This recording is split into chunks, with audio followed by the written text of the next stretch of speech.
కుక్క కరిచింది. అవును, నిజమే. నాకు 4 సార్లు కరిచింది కుక్క.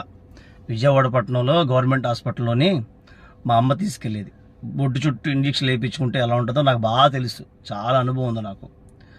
దాన్ని బట్టి మాట్లాడుతున్నాను ఈరోజు. ఇప్పుడు 2 తెలుగు రాష్ట్రాల్లో కూడా హాట్ టాపిక్గా ఉన్నటువంటి విషయం ఏంటంటే కుక్కల గురించి. మీరు మనుషుల ప్రాణాలు అంటాను. మీ అందరు 100 మంది ఇక్కడ మనుషుల కోసం ఏం చేశారు నాకు చెప్పండి. ఒక 4 నేను ఒప్పుకుంటాను. ఒక 100 కుక్కలు ఒక 5 కుక్క అగ్రెసివ్ ఉంటాయి. నేను ఒప్పుకుంటాను. కానీ 5 కుక్కల కోసం మీరు ఆ 95 కుక్కల్ని చంపేస్తున్నారు, దారుణంగా చంపేస్తున్నారు. కుక్కలు ఏం చేస్తారు మీ ఆ కుక్కలు వెనకాల పడి?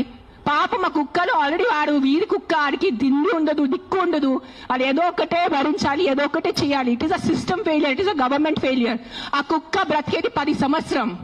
ఎందుకు ఇంత రచ్చ జరుగుతుందనంటే, మనకి ఎలాగైతే ఈ భూమిపైన బ్రతికే హక్కు ఉందో కుక్కలకు కూడా బ్రతికే హక్కు ఉంది.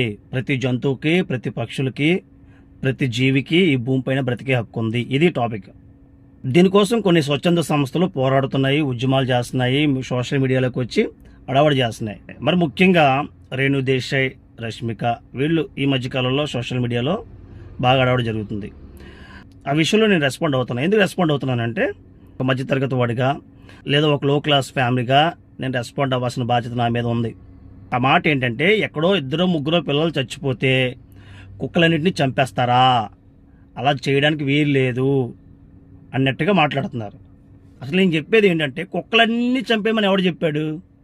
ఎవడు చెప్పడు అలాగా, ఎవడు చెప్పట్లా అలాగా. కుక్కలన్నింటినీ చంపేయండి, కుక్కలే లేకుండా చేసేయండి అని ఎవడు చెప్పట్లా. ప్రతి ఒక్కళ్ళు కుక్కలు ప్రేమిస్తారు. నాకు కూడా కుక్కలు అంటే చాలా ఇష్టం.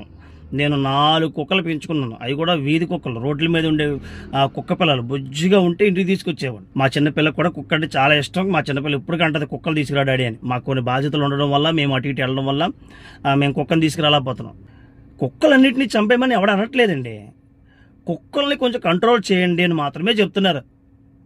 కుక్కల్ని కంట్రోల్ చేయకపోవడం వల్ల ఏమైందంటే, ఇప్పుడు రోడ్డు మీదకి వెళ్తే ప్రతి చోట కూడా గుంపులుగా 10 సంఖ్యలో అవి ఒక గ్యాంగ్ లాగా ఏర్పడిపోయి, వాటికి సరైన ఆహారం దొరక్క, వాటికి తిండి దొరక్క, వాటి పరిస్థితిని బట్టి ఏం చేస్తున్నాయంటే అందుబాటులో ఉన్న వాటి మీద దాడి చేస్తున్నాయి. అవి కొన్ని ఉదాహరణలు చెప్తాను చూడండి. మా ఊర్లో ఒక ఆయన ఉన్నాడు పాపం. ఆయన 80,000 ఎంతో అప్పు చేసుకొని ఒక గేదెని తీసుకొచ్చి సంవత్సరం పాటు దాన్ని బాగా పెంచాడు. పాపం పోషించాడు, దాన్ని బాగా పెంచి మొన్న దూడ పుట్టింది. ఆ దూడ పాపం వాళ్ళు ఏం చేశారంటే, చేలోని దూడనే గేదెని కట్టేసి ఇంటికి వచ్చేసారు.